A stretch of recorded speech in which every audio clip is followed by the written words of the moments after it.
invitarles, hermanos,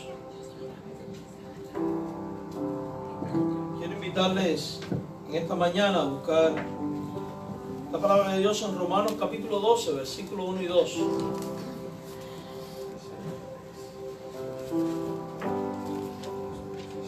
Libro de los Romanos capítulo 12, versículos 1 y 2. Romanos capítulo 12, versículos 1 y 2.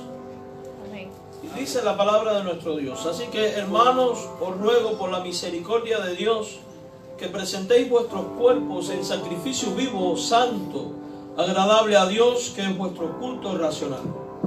No os conforméis a este siglo, sino transformaos por medio de la renovación de vuestro entendimiento, para que comprobéis cuál sea la buena voluntad de Dios, agradable y perfecta. Vamos a orar. Gracias te damos, Señor, en esta mañana por tu palabra, la Biblia. Agradecidos a ti estamos, Padre, por estas verdades tan ricas que tú has dejado ahí. Ayúdanos a discernirla. Y sobre todas las cosas, ayúdanos para que podamos ser fieles en obedecer y responder a la invitación y al llamado que tú nos haces. Ayúdanos como pueblo tuyo a presentarnos en sacrificio vivo, santo, agradable a ti, Señor. Porque esta es la buena voluntad tuya y la cual es agradable y es perfecta. Bendice a cada hermano aquí presente en esta mañana. Tú conoces la necesidad de cada uno de ellos, su queja, su dolencia, su preocupación, su escasez, también su alegría, su acción de gracia, su motivo de gozo. Y ruego que cada uno de los aquí presentes nos ministre, Señor, trayendo respuesta idónea a nuestras necesidades. Esa respuesta perfecta que viene de ti. Oramos por aquellos que están enfermos y que están necesitados. Oramos por esta persona por la cual Richard ha estado haciendo mención, Señor, para que sea lo que sea que esté pasando en su vida, tú seas obrando y tocando, Señor. Oramos nuevamente por Orlando. Oramos por nuestra hermana Merita. Y oramos por todos aquellos que ahora no vienen a nuestra mente, pero que están sufriendo alguna dolencia.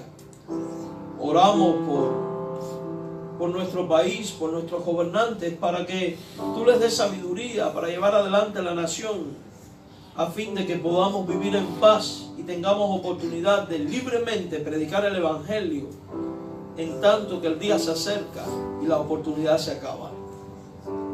Bendice, Señor, bendice a aquellos que nos están viendo y nos van a ver por medio del internet.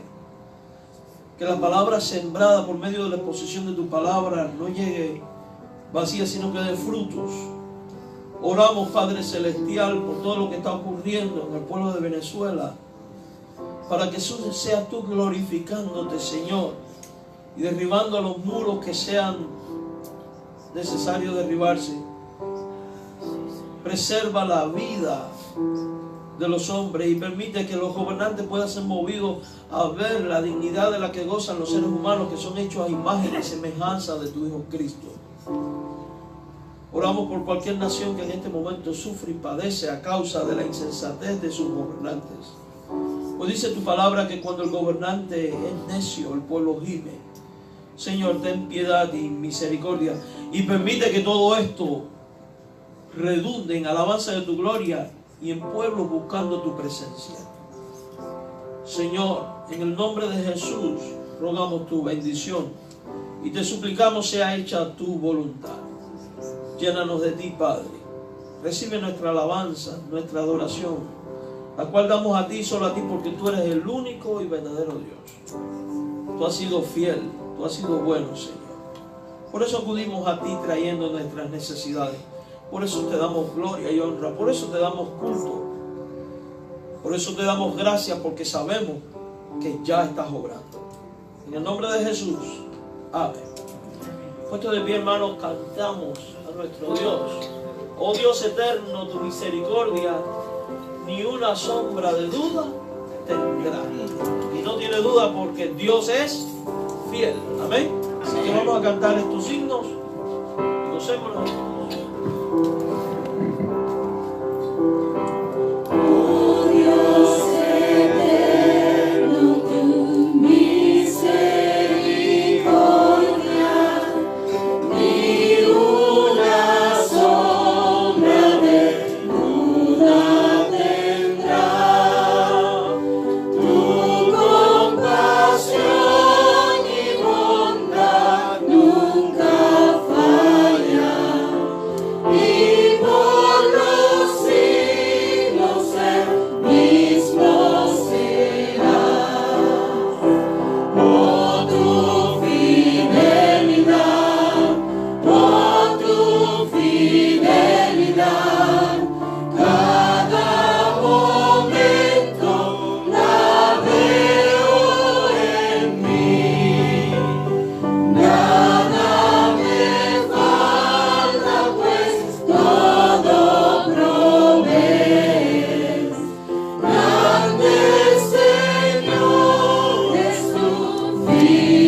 vida vale más y más, solo por Él. Así es.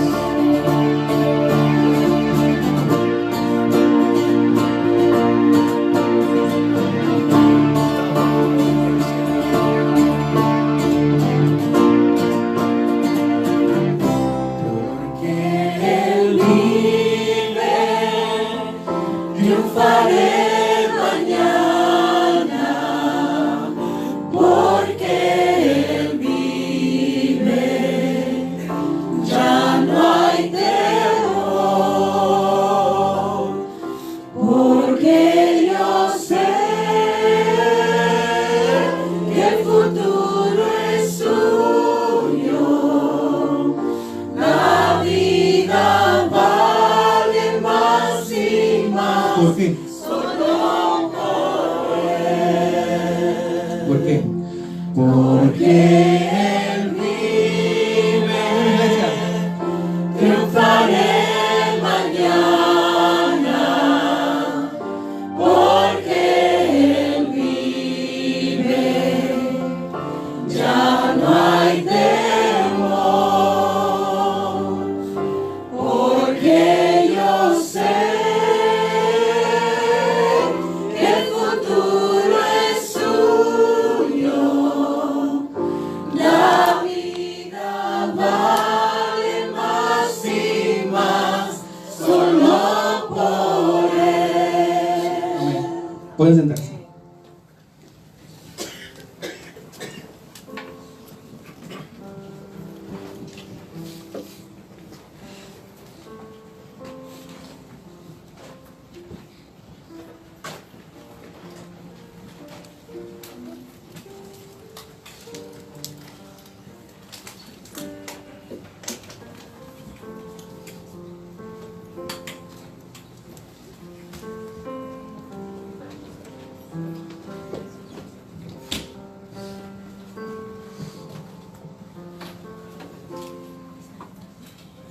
Quiero invitarles, hermanos, a buscar el libro de Éxodo, capítulo 15. Éxodo, capítulo 15.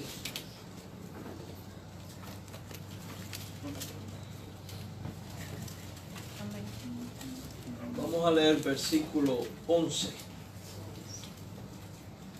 Éxodo 15, versículo 11. Dígame cuando lo tenga, por favor.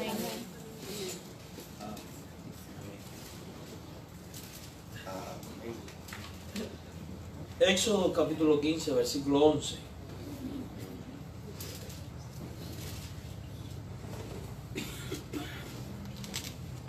¿Quién como tú, oh Jehová, entre los dioses? ¿Quién como tú, magnífico en santidad?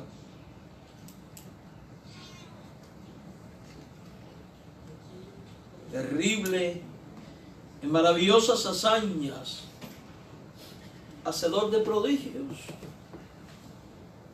Extendiste tu diestra, la tierra los tragó.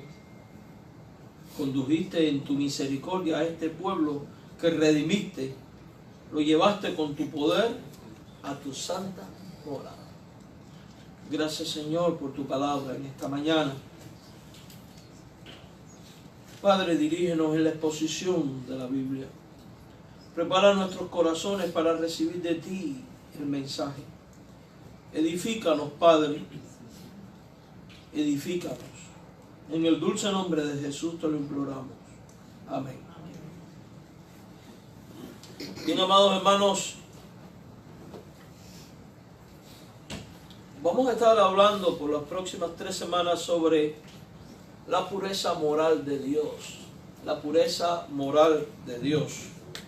Específicamente hoy nos vamos a centrar en uno de los aspectos de la pureza moral de Dios, que es su santidad. Su santidad. Con este mensaje vamos a estar considerando las cualidades morales de Dios y haciendo un énfasis especial en su pureza moral. Es importante aclarar que por pureza moral entendemos que Dios está absolutamente libre de todo lo perverso libre de todo lo maligno, porque Dios es santo, santo, santo, ¿verdad? Él no tiene parte alguna con el pecado. No hay pecado en Él, ni se relaciona en nada, con lo cual haya presencia de pecado. Y el primer punto para tratar con respecto a la pureza moral de Dios es precisamente entonces su santidad. Lo primero a considerar con respecto a la santidad de Dios, amados hermanos, es que Dios es singular. Dios es único. Nadie es como Él en perfección y en santidad. De hecho, Él es el único y verdadero Dios. Fuera de Él no hay otro. Dios está totalmente... Dios es el creador de todo lo existente. Así lo enseña la palabra, la Biblia. Sin embargo, Dios está totalmente separado de la creación, en el sentido de que Dios no es una parte de la creación ni la creación. Dios está separado de ella. La creación es el resultado de su voluntad. Pero eso no significa que Dios está desentendido de la creación. Dios vela por su creación. Dios tiene relación con su creación. Sin embargo, por muy excelsa que es esta creación, no se iguala en nada a su creador.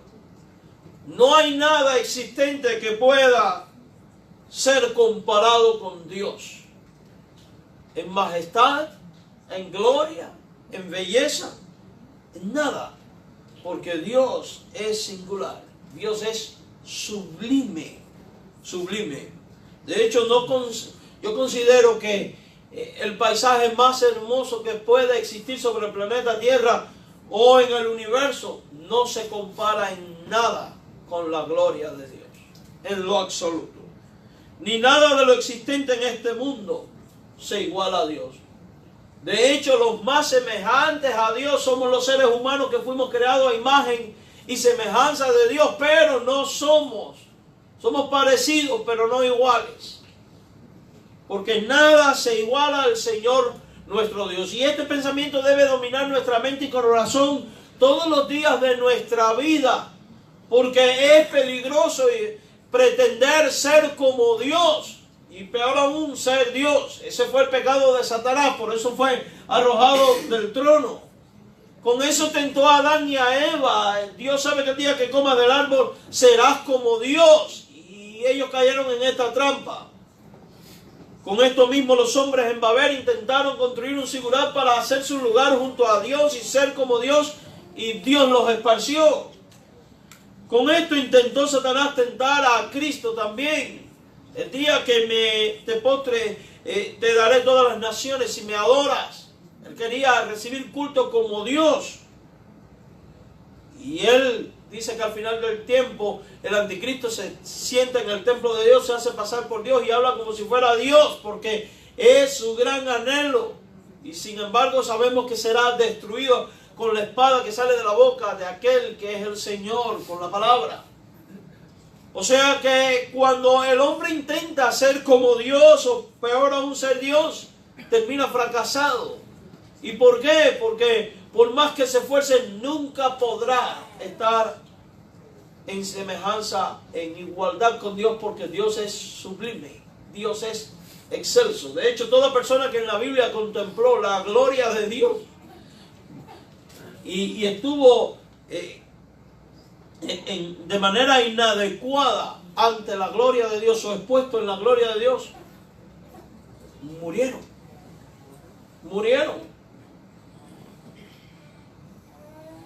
Porque la gloria de Dios consume donde hay presencia de pecado, hermano. Con respecto a la singularidad de Dios, esto dice el libro de Éxodo capítulo 15, versículo 12 que acabamos de leer.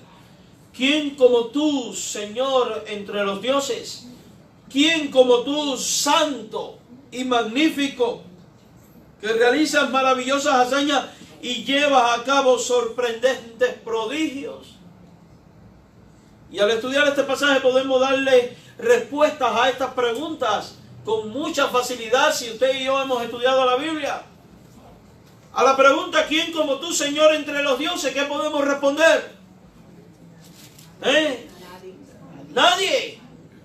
¿Por qué? Porque todas las religiones del mundo son falsas. ¿Por qué? Porque los ídolos que los hombres tienen no son nada. Tienen ojos y no ven, tienen boca y no hablan, tienen pies y no andan. Dice la Biblia que son vanidad. Dice la Biblia que son hechos con la misma madera que el hombre usa para calentarse y hacer su comida, y después de lo que le sobra se construye un Dios y le dice, te alabo. No son nada. De hecho, la imagen más hermosa de cualquier divinidad que el hombre pueda hacerse en el mundo, por muy esplendorosa y hermosa que vea que sea toda una obra de arte, no se iguala en nada al Señor nuestro Dios. Y la Biblia dice que un ídolo nada es. Nada es. Y es lamentable que los hombres han caído en abominación de idolatría. Y como dice el apóstol Pablo en su carta a los romanos, que han dado culto a las criaturas antes que al Creador, y se envanecieron en sus necios razonamientos, porque es una necedad pretender adorar como si fuera Dios a un muñeco, a una estatua. Ahora los muñecos y las estatuas no son solo los únicos dioses falsos. Todo un movimiento filosófico que exija la demanda de un culto es una religión falsa. Todo aquel que fuera de Dios, de Jehová Dios, que sea considerado como deidad, es falso. Y no es falso porque lo digamos nosotros. No es falso porque la iglesia sea extremista. No es falso porque los cristianos verdaderos lo digamos. Es falso porque Dios lo ha dicho en su palabra.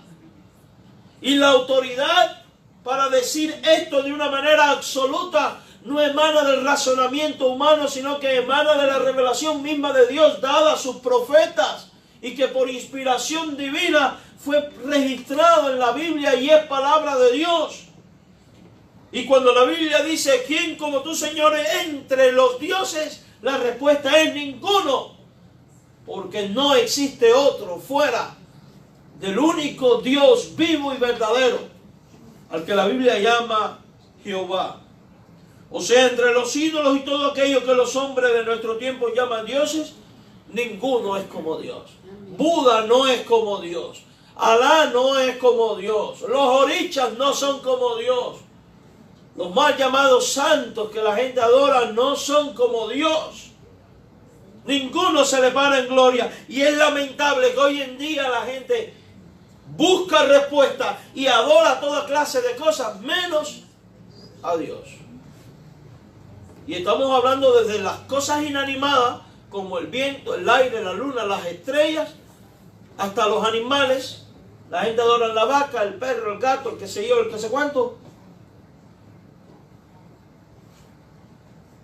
Las imágenes y toda clase de ideas locas que se le ocurra de tinte religioso. Dice la Biblia, ¿quién como tú, santo y magnífico, que realizas maravillosas hazañas? Dígame, ¿quién es santo como Dios es santo? ¿Quién es magnífico como Dios es magnífico? ¿Y quién ha hecho las hazañas que ha hecho Dios a lo largo de la historia? ¿Quién? Nadie. Nadie. Porque todo lo existente es el resultado de la mano creadora de Dios y solo de Dios. En el principio creó Dios los cielos y la tierra. Y todo el resto de lo que existe es el resultado de la mano creadora de Dios. El resto es invento humano. ¿Quién como tú que llevas a cabo sorprendentes prodigios? Ninguno. Ahora, ¿por qué todo esto? Porque Dios es singular. Dios es único. Nuestro Dios es excelso. Nuestro Dios es sublime. Nuestro Dios es esplendoroso en su santidad y gloria. Yo quiero que comparta, yo quiero que leamos lo que nos dice 1 Samuel capítulo 2 versículo 2. Un hombre también inspirado por Dios. No hay santo como Jehová. No hay santo como Jehová. porque no hay ninguno fuera de ti. No hay refugio como el Dios nuestro. O sea que está más que claro. El que escribe estas cosas reconoce por inspiración del Espíritu Santo que Dios es excelso en santidad, que es único porque fuera de Él no hay otro, y que es el único y verdadero refugio. La realidad del por qué Dios es singular y glorioso y no aquellos a quienes los hombres llaman dioses es porque Dios es único en existencia. Fuera de Dios no hay otro. Todo aquello a lo que los hombres llaman Dios o es objeto de culto es una mentira, es un engaño, no existe.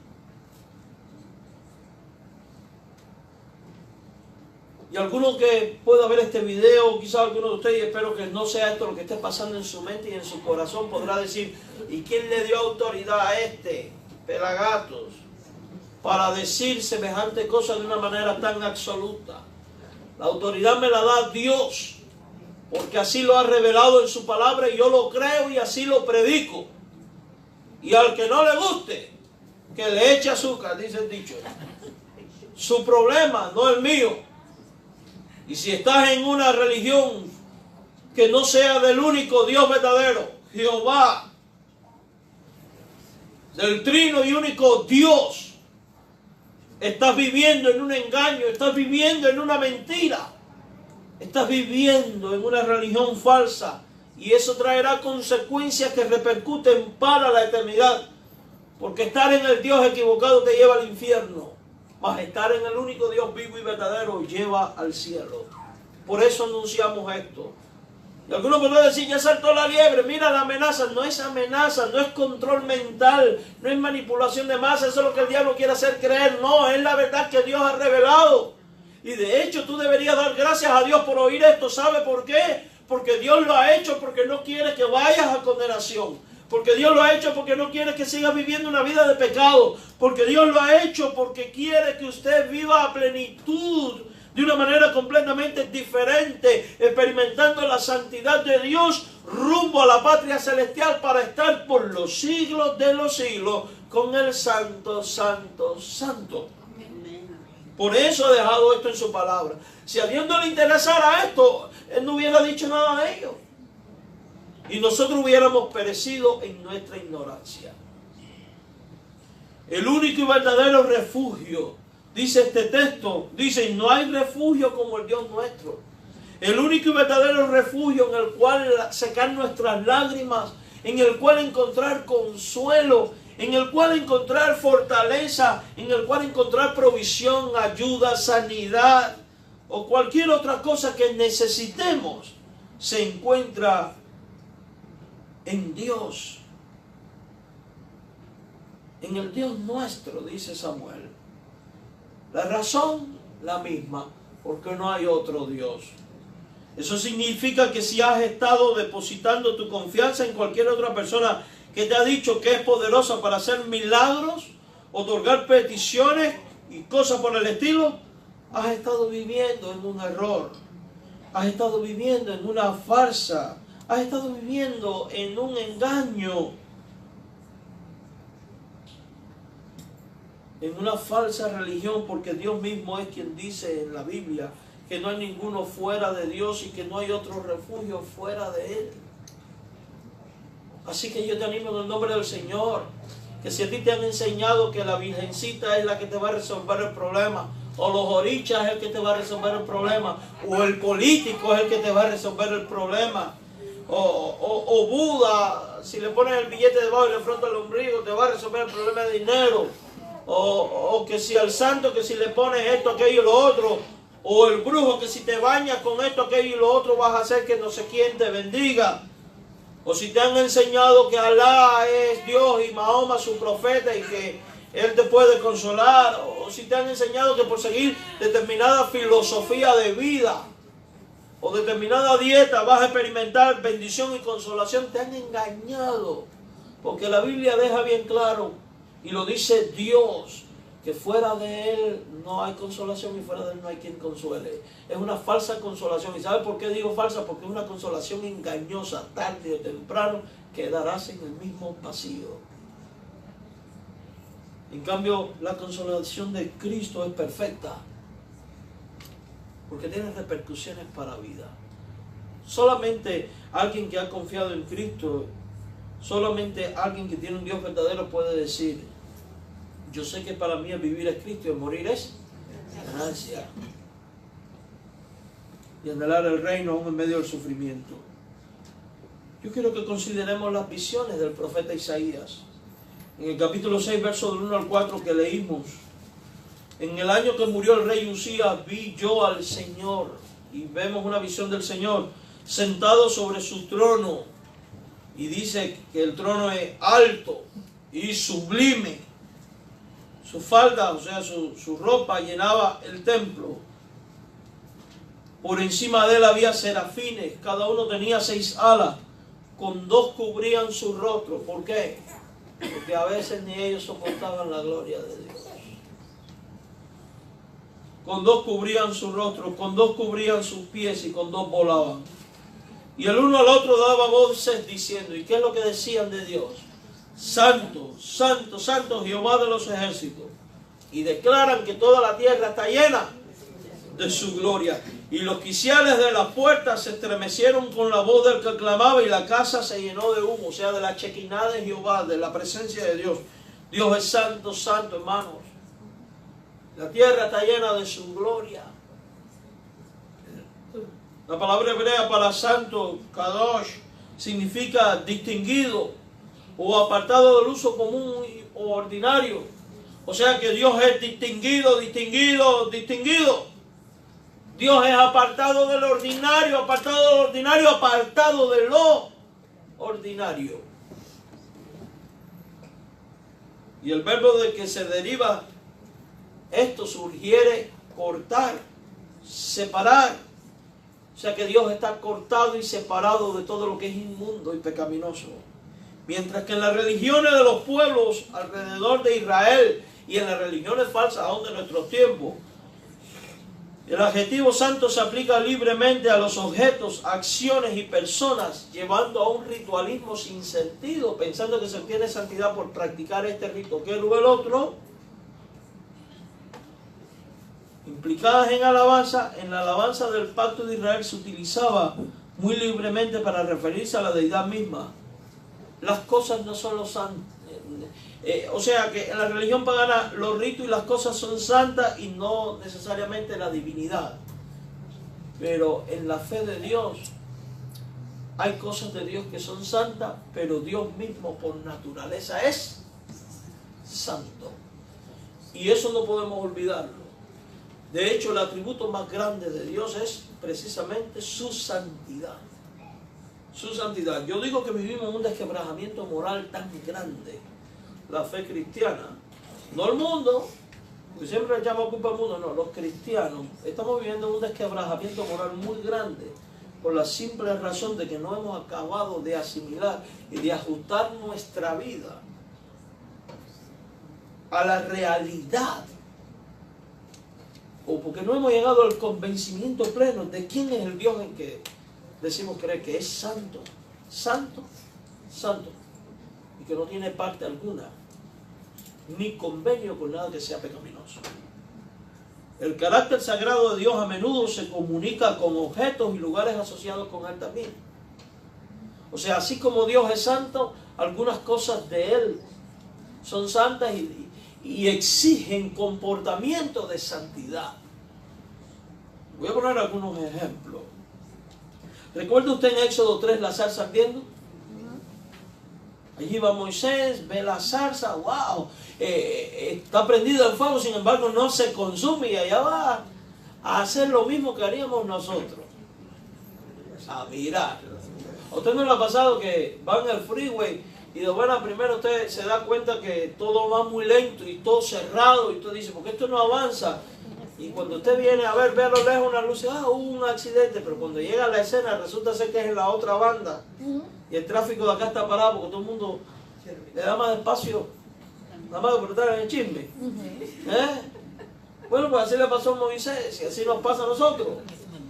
La diferencia está que cuando Él se está acercando, y mire cuán bueno es Dios, Dios no lo deja que se acerque porque sabe que su santidad lo podía consumir. Le dice, hey, detente, quita el calzado de tus pies. Porque tú no sabes la inmundicia que has pisado, prácticamente es lo que está diciendo. Y entra limpio, es lo que quiere decir. Dice, quita el calzado de tus pies porque el lugar donde tú estás, santo es, está apartado. ¿Cómo en ese momento ese pedazo de tierra se volvió santo? Solo puede ser explicable porque la presencia de Dios estaba ahí. Y es que donde Dios está, la cosa es santificada. Y eso debe de hacernos pensar, hermano,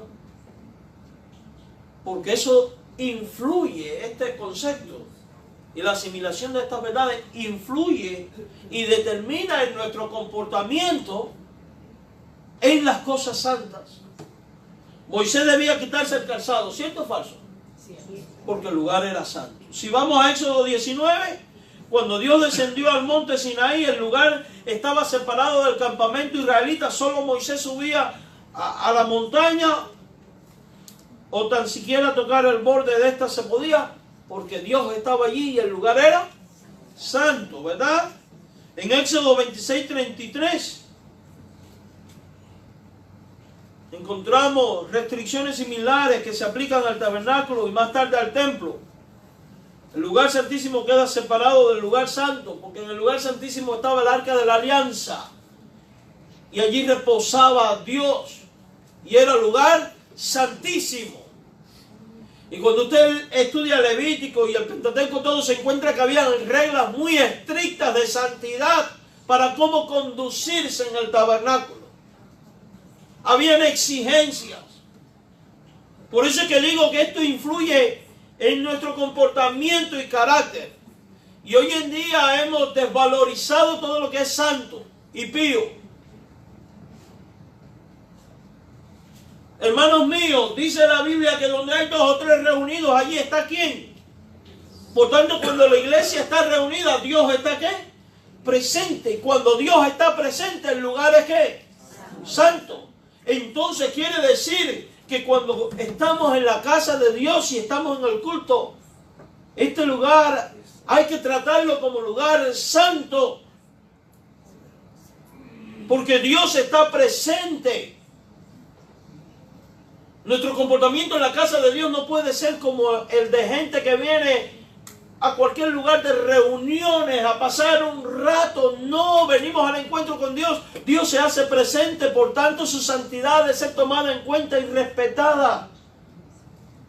Por eso debemos velar por este lugar, por eso debemos tener un comportamiento adecuado, por eso debemos vestir adecuadamente. Los sacerdotes se les exigía determinadas vestiduras. Y en el Nuevo Testamento se habla de que se vista con decoro y con modestia. Y lamentablemente vemos que todos estos valores éticos y morales se han ido perdiendo en las iglesias. La gente va en chores y en chanclas y como bien les da en su reverenda gana. Y eso es faltar a la santidad de Dios. Mire si era tan extrema las cosas en el Antiguo Testamento y son un reflejo de cómo debe ser nuestra vida, que aún a los sacerdotes se les manda a hacer unos calzoncillos especiales para que al subir al altar no se viera su desnudez. Porque Dios está presente. Entonces, quiere decir que cuando Dios está presente, y amados hermanos, mire, no le vemos aquí, no le vemos, pero sabemos por lo que dice en la palabra que Él está. Esto es casa de Dios entonces, Dios está aquí. Y si nos reunimos debajo de un árbol, en ese momento eso se vuelve lugar santo y el mismo respeto y la misma reverencia exige. Por tanto, eso implica comportarse adecuadamente dentro de la casa de Dios, tener disciplina, orden. Ahora, si el mundo entero está lleno de la gloria de Dios, ¿significa que mi actuar de santidad debe de ser solo cuando estoy en el templo? No, también cuando estoy en la calle, porque la creación está llena de la gloria de Dios. Dice Éxodo 26:33, pondrás el velo debajo de los corchetes, meterás allí el velo adentro, al arca, etc. Y vemos toda esta división. El acceso estaba prohibido para todos, excepto para el sumo sacerdote que entraba allí una vez al año. La reacción adecuada a la santidad de Dios, a ese estar separado, cuando vamos a la Biblia, es la de recogimiento. No venimos a la iglesia a esparcimiento, venimos a recogimiento con el Señor, a orar, a dar gracias, a meditar en su palabra, a estar en comunión con Dios, no a hacer cuentos, no a contar anécdotas. No, es casa de oración y eso tenemos que hacerlo nuestro. ¿Cómo podemos ver a gente andando en santidad, creciendo en santidad, gente siendo alcanzada, si nosotros no tenemos recogimiento cuando llegamos a la casa de Dios? Ponemos a hablar toda clase de cosas en vez de ponernos a orar, a interceder. La santidad de Dios exige reverencia. Los sacerdotes no podían hacer lo que les daba la gana en el tabernáculo ni en el templo. Y alguno podrá decir, es que yo soy libre en Cristo. Sí, eres libre para vivir en la libertad con que Cristo te ha hecho libre. Pero libertad no es libertinaje. No es para hacer lo que te da tu gana. Si Dios está presente, yo tengo que ser reverente. Todo lo que vaya a ser dentro de la casa de Dios, una vez que comienza el culto, siendo que Dios está presente, debe de ser hecho con reverencia, con respeto, con temor. En una ocasión fui invitado a predicar a una iglesia pentecostal. Y les voy a decir una cosa. Muchas veces cuando hablamos de los hermanos pentecostales decimos, esos locos. Pero miren, esos locos yo los he visto, que tú llegas a su templo y no hay nadie hablando. Ponían unos trapitos en el piso y todo el mundo se arrodillaba a orar. A orar. Una vez llegué a un lugar donde había un letrero que decía, cuando llegue a la casa de Dios, habla con Dios. Durante el culto, deja que Dios te hable y después del culto, habla entonces con los hermanos. Con reverencia. A la hora de ofrendar, con reverencia. A la hora de leer la palabra, con reverencia. A la hora de cantar, con reverencia. ¿Por qué? Porque todo lo que estamos haciendo es un culto al Dios que es santo, santo, santo. ¿Y tu Dios exige lo mejor, sí o no? De hecho, cuando usted va a las ofrendas en el Antiguo Testamento, tenía que ser un animal perfecto, sin mancha. Tiene que haber reverencia. Y esto a veces no nos gusta, pero también tiene que haber silencio.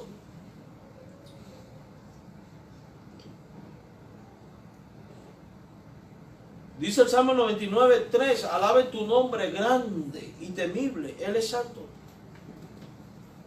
La santidad de Dios exige de nosotros recogimiento, exige reverencia, exige silencio. ¿Cómo vamos a escuchar?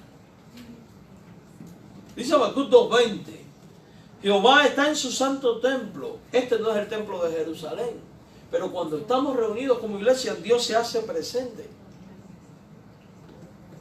Cae delante de Él toda la tierra, porque lo que Él tiene para decirnos es más importante de lo que me pueda decir nadie. Por tanto, a la hora de la predicación, porque el Dios Santo está presente, voy a escuchar, porque entiendo que el Dios Santo tiene algo que decirme. Aclaro, el predicador no es Dios. Pero el predicador que está probado que es siervo de Dios y tiene una relación con Dios, sí tiene un mensaje para tu vida de parte de Dios. Y por tanto debe callar toda la tierra. Por eso hay que estar atento, alerta. en un espíritu dispuesto, voy al encuentro con el Dios Santo, y en ese encuentro mi Dios Santo tiene algo que decir. No importa que el predicador sea más elocuente, menos elocuente, más fluido, menos fluido, más teológico, menos teológico, Dios siempre tiene algo que decirme. No importa que sea más culto, más ignorante el predicador. Yo he visto gente muy ignorante que Dios la usa de una manera extraordinaria, mejor que aún todo doctor, pero que termina muchas veces negando verdades bíblicas. No, en la casa de Dios hay que tener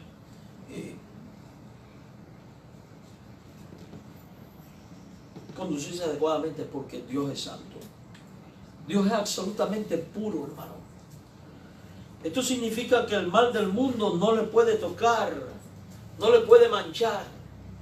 Por muy patas arriba que estén todas las cosas, no puede ni tocar ni manchar a Dios. Por eso nosotros creemos que cuando estamos reunidos en el culto y Dios está presente,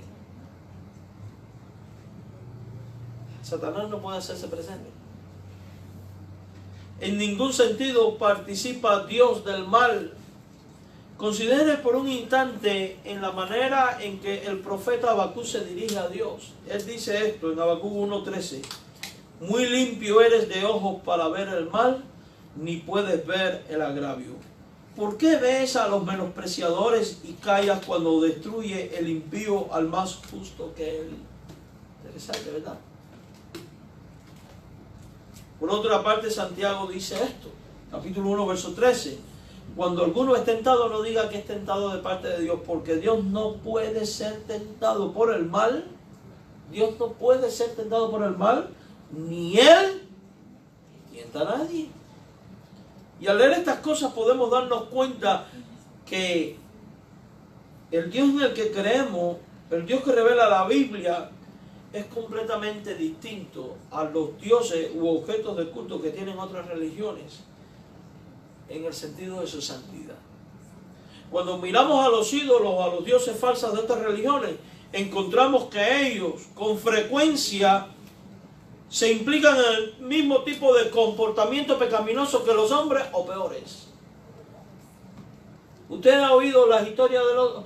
¿Cuántos de ustedes han leído la Ilíada de Homero o la epopeya?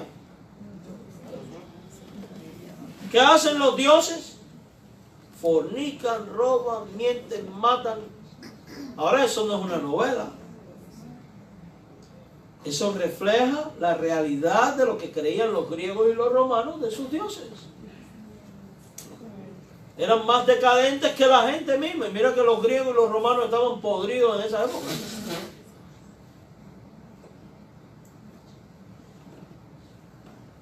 ¿Cuántos de ustedes han leído las historias de los orichas de la religión yoruba? Es puro adulterio, fornicación y odio. Que si Changó se casó con no sé quién y después la diosa no sé qué le quitó el marido a no sé cuánto y se pelearon y por eso fulana no se lleva con mengano. Ustedes saben que en la religión yoruba hay orichas que están peleados uno con el otro y que no se llevan. Bueno, pues si ellos tienen esa candela entre sí, ¿cómo me va a arreglar mis problemas a mí? ¡Qué absurdo! Si son peores que yo. Y nunca sabes cómo quedar bien con ellos. Porque es que donde no hay un estándar de santidad, tú no sabes cómo agradar a esa divinidad. Ese es uno de los problemas que tiene el Islam con Alá. Alá es todopoderoso, porque Él puede mentir si le da la gana. Bueno, ven acá y cómo Alá define entonces cuando la mentira es buena y es mala. Y es que toda mentira es pecado, sea la que sea. ¿Cómo yo puedo saber cuando le estoy agradando o no a Alá, siendo que Alá puede cambiar de opinión? ¿Se da cuenta de lo que estamos hablando? No, Buda, que ideal de vida. Mire, Buda cambió de religión 500.000 veces. Estudie la historia de las cosas, de dónde se meten, en lo que creen y cómo se comportan, y usted va a ver las mismas religiones de Babilonia. Salud. Las mismas historias de Babilonia, Diría mi madre, me veía esa soga.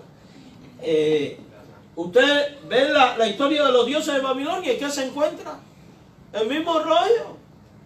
Que esta le quitó, la diosa tal le quitó el marido al dios tal y a la diosa tal y...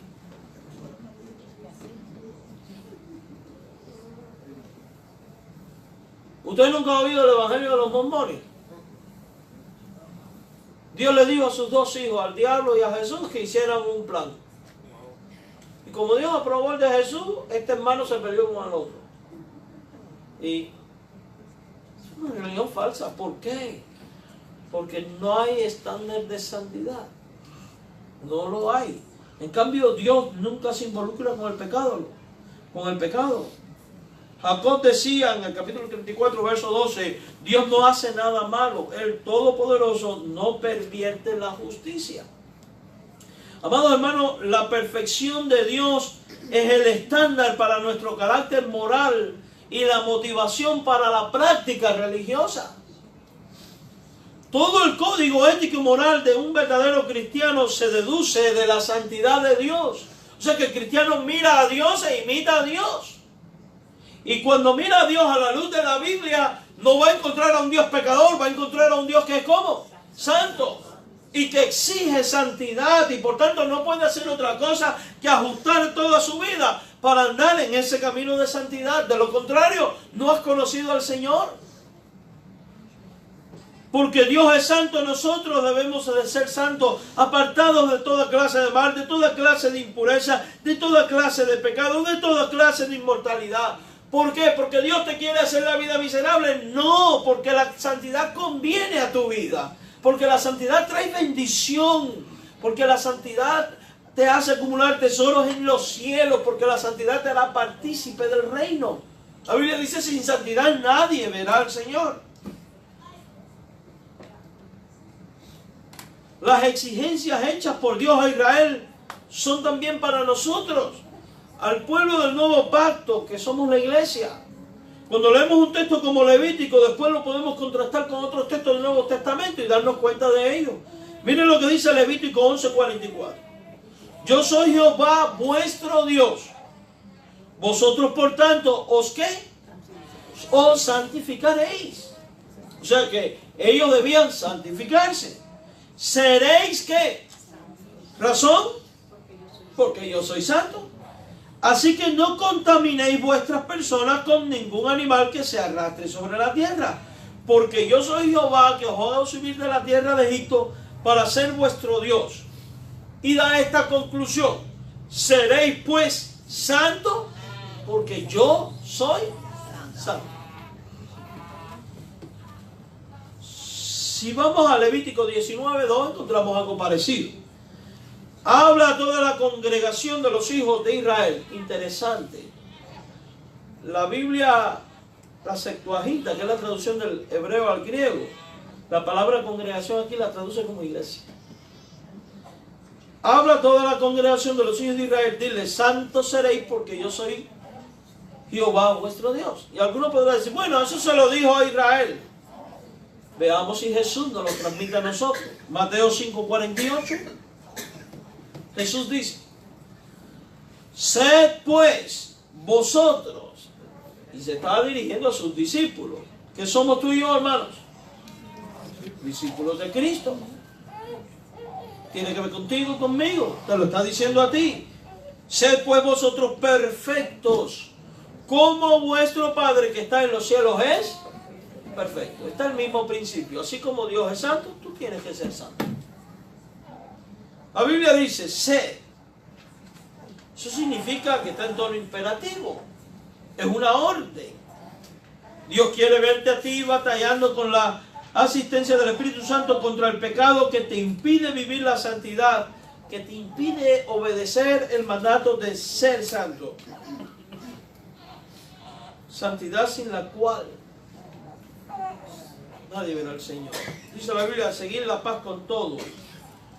Y dice, seguid la santidad. Por eso dice, y la santidad. Y hablando de esa santidad, dice, sin la cual nadie verá. Eso lo dice él, no yo. Dios quiere que vivamos afirmados y que seamos irreprensibles en santidad delante de Él. Dice 1 Tesalonicenses 3:13, para que sean afirmados vuestros corazones. O sea que Dios quiere corazones que sean, ¿qué? Firmes. Dios no quiere que tú tengas un corazón débil. Hoy en el pecado, mañana sí, hoy no, jugando aquí, jugando allá, en los dos. No. Dios quiere que tú tengas un corazón firme. Para que sean afirmados vuestros corazones. Irreprensibles en santidad. O sea, Dios quiere que tú tengas un corazón que no haya nada que se le pueda señalar que atente contra la santidad. Está fuerte la exigencia, ¿verdad? Pero hay que tomarlo en cuenta, porque es Dios quien lo está diciendo. Quiere decir que esto me invita a cada día a autoexaminarme. Me invita a mirar a Dios y su santidad y mirarme a mí. En esto que estoy haciendo, ¿estoy siendo santo al nivel que Dios exige? ¿Sí o no? Esta forma de pensar, de vivir, de actuar, de vestirme, de conducirme, en todo. Porque Dios quiere corazones irreprensibles en santidad delante de Dios nuestro Padre. Y esto es interesante. El modelo de santidad no es delante de los hombres ni de la iglesia. Porque delante de la iglesia es muy fácil ser santo. Miren ustedes qué clase de cara de santo tienen aquí. Todo, ¿verdad? Pero no es delante de la iglesia donde hay que ser santo, no es delante de los hombres. ¿Es delante de quién? De Dios. ¿Por qué? Porque todo el tiempo Dios nos contempla. Y no podemos escapar de su presencia, ni de su examen, ni de sus ojos. ¿A dónde miré de tu espíritu? Si subiera al cielo, ahí estás tú. Y aún llega a decir, si estuviera en el abismo, ahí estás tú. Déjame no mirar para abajo, porque algunos se ríen y dicen que yo miro para abajo cuando predico. No, no es cierto. No menos no hago otras cosas. Y dice la Biblia, en santidad delante de Dios nuestro Padre, en la venida de nuestro Señor Jesucristo, con todos sus santos. O sea que esto es hasta que Cristo venga y durante la venida. El deseo, hermano, y el plan de Dios para tu vida es que andes en santidad. ¿Y sabe quién va a ser el más beneficiado con andar en esa santidad? Usted. Usted, en todos los sentidos. Por eso sus hijos, Dios incluso le ama tanto, quiere verle a este nivel, que cuando el hijo se descarría, ¿qué hace Dios? Lo disciplina. ¿Porque lo odia? No, porque lo ama. ¿Porque lo quiere ver en pecado? No, porque lo quiere ver andando en santidad. Hebreos 12:10, léalo conmigo. Aquellos ciertamente por pocos días nos disciplinaban, como a ellos les parecía. Y está hablando de los padres. Y es que ciertamente la disciplina de papá y de mamá es por pocos días. Yo cuando uno coge cierta edad, 20 y pico y algo, ya papá y mamá no pueden alzarme la mano. Primero porque me mando a correr. Porque yo podré tener 80 años, que si tengo que alzar la mano a mi hijo, más le vale no estar a tiro, como diría alguien, porque no hay edad para eso. Pero ahí dice que uno puede escapar a la nacada del padre, sí. Pero mira lo que dice. Pero hablando de Dios, de la disciplina de Dios, para lo que nos es provechoso. O sea que la disciplina de Dios, de ella no vamos a escapar, no importa la edad que tengamos si hacemos algo indebido. Pero dice que esa disciplina de Dios es ¿qué? Provechosa.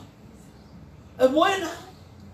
Casi siempre nosotros miramos los actos disciplinarios como algo malo.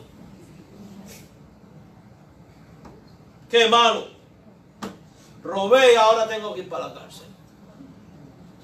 No, lo malo no es que vayas para la cárcel, lo malo es que hayas robado. Y ahora te toca pasar la disciplina. Pero en el caso espiritual es para provecho. Y da la razón. Y la razón por la cual Dios lo hace es porque Dios quiere vernos participando de ¿qué? Interesante, dice, de su santidad. Dios nos disciplina porque quiere que seamos partícipes de su santidad. O sea, que participemos de esa santidad que Él tiene y que Él goza. Eso debe hacernos pensar. Y movernos a esta pregunta, ¿estoy yo participando de la santidad de Dios? Haga lista y trabaje para eliminar aquello que no le está permitiendo participar de dicha santidad. Porque Dios te quiere ver ahí, participando de su santidad, mi hermano. Es cierto, puede ser que hayan pecados enraizados muy fuertes que te esté costando trabajo. Puede ser que a veces te sientas que quieres y descubres que no puedes. Eso pasa, pero déjame decirte algo. Si te agarras del Señor, oras, velas, ayunas, vas a poder vencer no importa cuál sea el pecado. Pablo dice, todo lo puedo en Cristo que me da la fortaleza. Cristo garantiza la fortaleza que necesitas para romper con el pecado y ser partícipe de la santidad. Recuerda esto, el diablo no te quiere ver participando de la santidad de Dios, sino de la maldad suya. Pero el diablo es padre de mentira y lo hace porque sabe que participar de su maldad solo trae consecuencias y condenación sobre tu vida. Dios te ama y quiere verte participando de su santidad porque es lo que te conviene, porque te es provechoso y porque quiere bendecir tu vida. Entonces te animo a que optes por participar de la santidad de Dios. Y si ahora la has estado fallando, bueno, Dios es un Dios de oportunidades. Salir hoy de este lugar, haz un compromiso con Dios de participar en su santidad. Dice 2 Corintios 7:1. Así que, amados, puesto que tenemos tales promesas, la promesa del reino, dice, limpiémonos de toda contaminación de carne. O sea, todo aquello que ha contaminado mi parte material, límpiate de ello. ¿Y qué cosa contamina la carne material? El alcohol, límpiate del alcohol.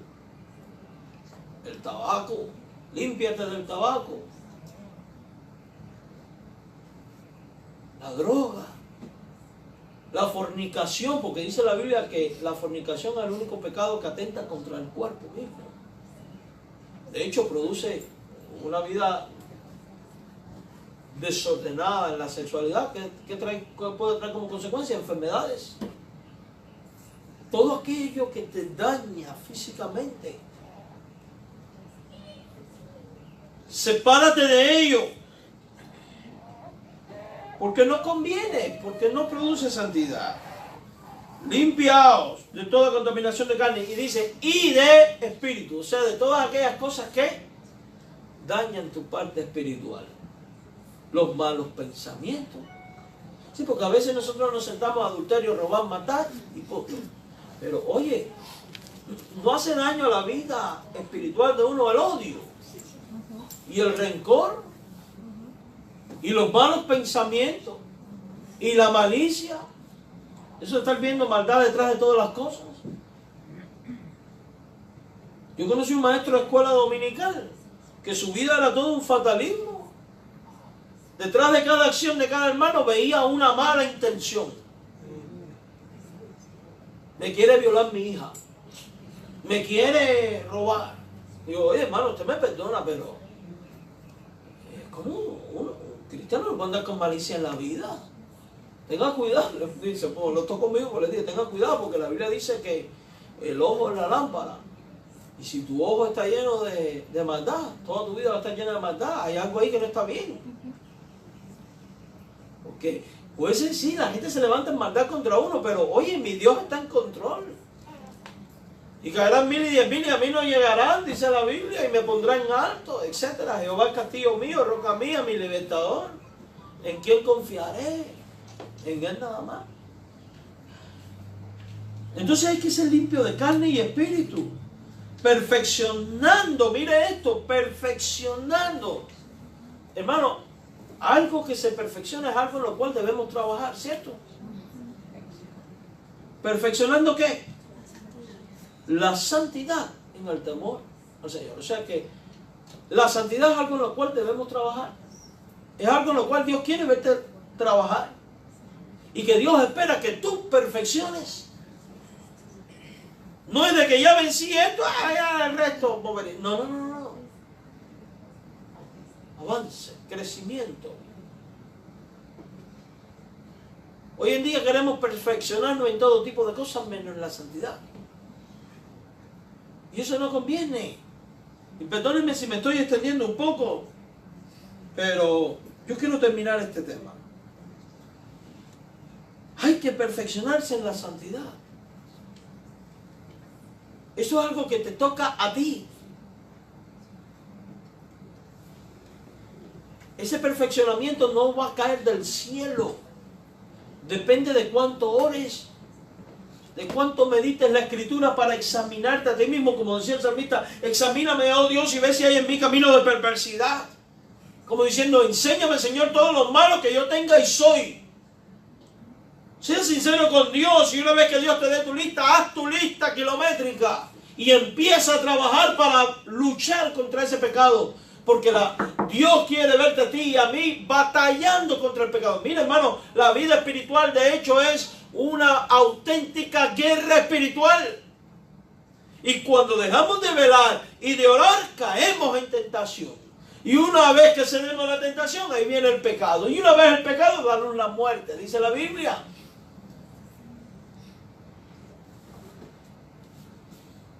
Recuerde que el que no tenga la lámpara lista a la venida del Señor, se apagó. No habrá tiempo. Así que póngase cuentas aquí ahora. Yo no soy pretribulacionista, déjeme aclaro esto, No piense que lo estoy usando en ese contexto, pero es una realidad. Levítico 1:10 dice: si su ofrenda para holocausto fuere del rebaño, de las ovejas, de las cabras, macho sin defecto la ofrecerá. Dios espera que nosotros nos ofrezcamos a Él como sin defecto, que lo que hacemos para Él sea sin defecto. Así que nos encontramos con una dimensión básica e importante de la naturaleza de Dios. La santidad de Dios se resalta en toda la Biblia, pero especialmente en las descripciones del Antiguo Testamento. Su importancia se puede ver en la cantidad de veces en que se hace referencia a ella y en el énfasis con el que se destaca, hermano. Algunos han sugerido que es el atributo más importante de Dios. Si es o no una deducción deseable o legítima, la santidad al menos es un atributo muy importante de Dios. Y tiene implicaciones de gran repercusión. Y lo interesante de esto es que de los cristianos se dice que debemos de ser sacerdotes santos y a la misma vez ofrenda santa. Miren lo que dice Romanos 12:1. Así que, hermanos, os ruego por la misericordia de Dios que presentéis vuestro cuerpo en sacrificio que es vivo y... ¿Qué dice? Santo. Pero hay algo más agradable a Dios. Y el verso 2 dice, no os conforméis a este siglo. O sea, no te conformes con vivir como vive la gente del mundo. Ellos hacen esto, aquello y lo otro. Esos asuntos de ellos no es el tuyo. Tú no debes de hacerlo. No os conformes a este siglo, sino transformaos por medio de la renovación de vuestro entendimiento para que comprobéis cuál sea la buena voluntad de Dios, agradable y perfecta. Dios exige de ti calidad y transformación. ¿Se da cuenta usted por qué Jesús dijo, no andes quitando la paja del ojo ajeno, sin quitar primero tu vida? Y es que tenemos tantas áreas en las cuales todavía tenemos que transformarnos, que yo no sé cómo puede alguien decir, tengo tiempo para andar mirando la vida ajena. Nosotros como sacerdotes, y al mismo tiempo la ofrenda que es dada a Dios, que es nuestra propia vida y nuestra alabanza, exige santidad porque Dios es santo. La Biblia resalta de forma repetida que los creyentes tienen que parecerse a Dios en esto, hermano. Dios no soporta la presencia del pecado. Por así decirlo, los suyos deben, por lo tanto, tratar de tener esa misma santidad que es básica en la naturaleza de Dios. Isaías 6:5 dice: entonces dije, ay de mí que soy muerto, porque siendo hombre inmundo de labio y habitando en medio del pueblo que tiene labios inmundos, han visto mis ojos al Rey, Jehová de los ejércitos. Y si esto lo dice Isaías, que era un hombre santo, yo no entiendo cómo hay gente de nuestros tiempos que son unos sinvergüenza primero diciendo que fueron llevados al cielo y que vieron esto, aquí y lo otro. Vaya. Pedro dice esto. Viendo esto, Simón Pedro cayó de rodillas ante Jesús diciendo: apártate de mí, Señor, porque soy hombre pecador.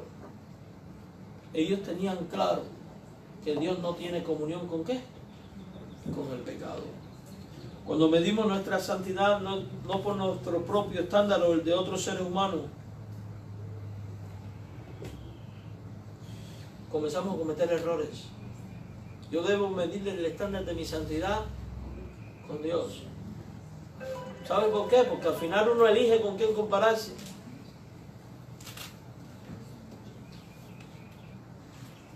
No, hombre. Yo no soy tan malo. Malo es Maduro.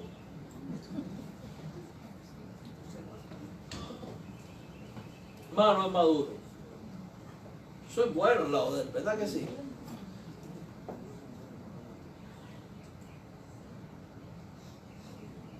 No me voy a comparar con uno mejor que yo. Me comparo con el peor. ¿A quién te engañas? ¿A quién engañas? A ti mismo. A ti mismo. Dios no quiere que tú vivas ese engaño. 2 Corintios 6 da toda una serie de textos donde dice: no te unas y desigual con los incrédulos, porque ¿qué compañerismo tiene la justicia con la injusticia? ¿Qué comunión la luz con las tinieblas? ¿Qué concordia Cristo con Belial? ¿Qué parte el creyente con el incrédulo? ¿Qué acuerdo hay entre el templo de Dios y los ídolos? Y continúa. Y la comunión que tiene es ninguna. La misma idea podemos encontrar en 1 Tesalonicenses 4:7 cuando dice: pues no nos ha llamado Dios a inmundicia, sino a santificación. De hecho, dice que nos escogió desde antes de la fundación del mundo para que seamos un pueblo santo y sin mancha delante de Él. Es una evidente referencia al requerimiento de estar sin mancha y ser completamente perfecto del Antiguo Testamento, que Pablo señala que la iglesia también tiene que ser completamente santa. Él dice: a fin de presentárselo a sí mismo una iglesia gloriosa que no tuviera mancha ni arruga. Y aclaro esto: mancha ni arruga, no gente con mancha y arruga. No, que no tuviera mancha ni arruga ni cosas semejantes, sino que fuese santa y sin mancha.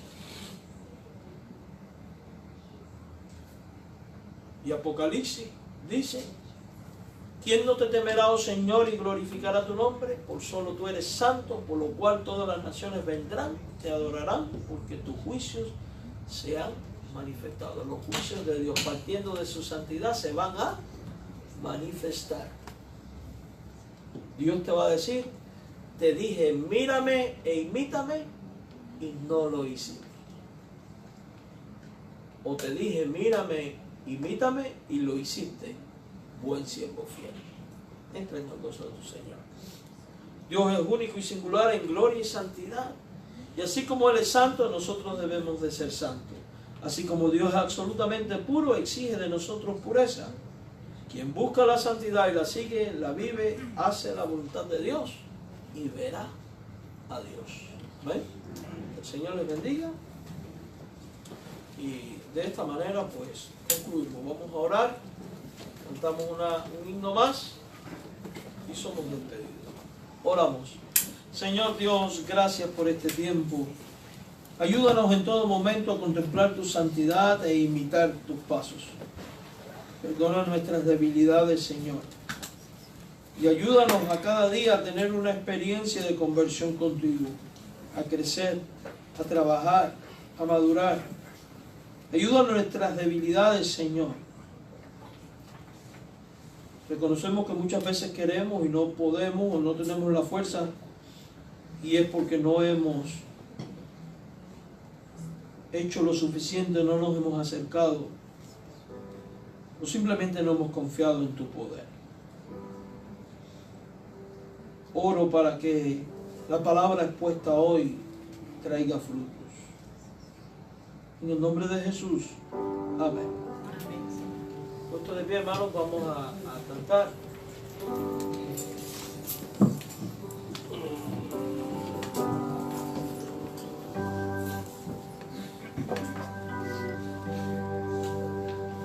Vamos a cantar al Cristo vivo sirvo nuevamente, amén. Así que cantamos este himno.